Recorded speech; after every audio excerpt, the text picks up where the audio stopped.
प्यारा ॿारो, बाजी गुलबनू जी तरफ़ां तव्हां सभिनी खे भलीकार। तव्हां ॿुधी रहिया आहियो दिलचस्प अखाणियूं। अचो त अॼु जी अखाणी ॿुधूं ऐं लुत्फ़ अंदोज़ थियूं। यूना पहिरियों बाप। ख़ुदा बचाइण चाहे थो, पर यूना भॼी वञे थो। असां सां गॾु हलो, पाण शहर जो सैर कंदासीं। ही चो दिवाली तो जबरदस्त आहे। मूं त मोर्चे ते वञी ॾिसंदसि। मां त लाइब्रेरी में वेंदसि। आऊं उते कलाक ताईं वेही सघां थी। बादशाह जो महल, वाह केतिरो वॾो आहे। मां चिड़ियाघर वञी रही आहियां। छा तूं पंहिंजे माइटनि सां उते मिलण वञी रही आहीं?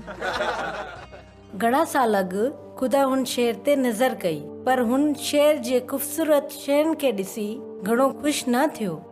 हुन हिन सभ जे पोयां छा कुझु हो इहो ॾिठो।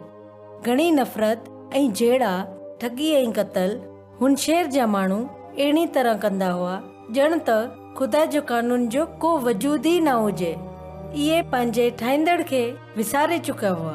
के लाइ बि हुन खां वधीक बुरो कुझु बि नथो थी सघे।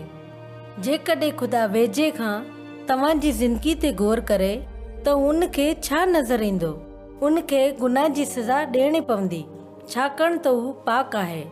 पर साॻिए वक़्तु हू प्यार करण वारो ख़ुदा आहे ऐं हू माण्हुनि खे बचाइण वधीक ज़रूरी सम्झे थो।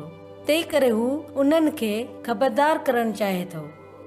यूना दुनिया जे उन मशहूर शहर नैनवा मां वञ।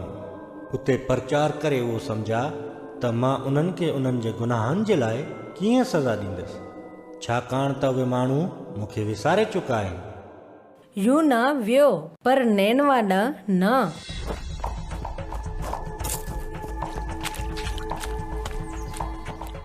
न, बिल्कुलु न, मां नैनवा न वेंदुसि। असांजे मुल्क जे दुश्मन वटि मां चरियो न आहियां। इन्हनि माण्हुनि खे मरी वञणु घुरिजे।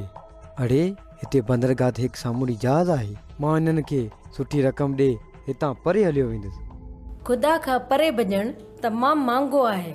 यूना जहाज़ में सामान रखण जी जाइ ते सवार थी वियो ऐं संदूकनि ऐं नंढनि डॿनि जे विच में थकी सुम्ही रहियो।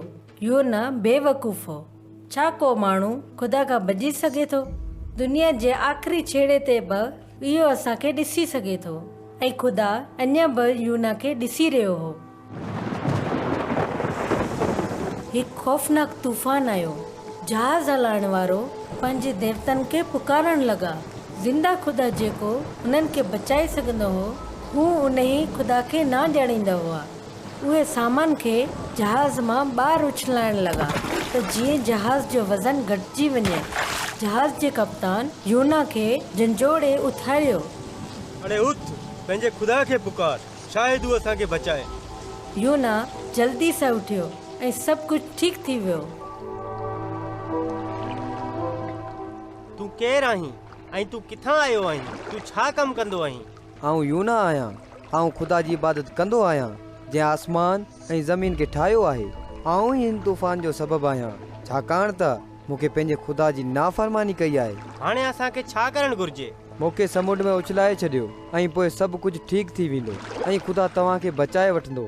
पहिरीं त इहे करणु न चाहींदा हुआ, पर पोइ मलाहनि यूना खे पकड़ियो ऐं पाणी में उछलाए छॾियो। छा ही यूना जो आख़िर हो? न, हाणे त मुहिम जी शुरूआत आहे ऐं ईंदड़ ड्रामे में ही जारी रहंदी। ठीकु आहे ॿारो, हाणे बाजी गुलबानो खे इजाज़त ॾियो। ख़ुदा हाफ़िज़।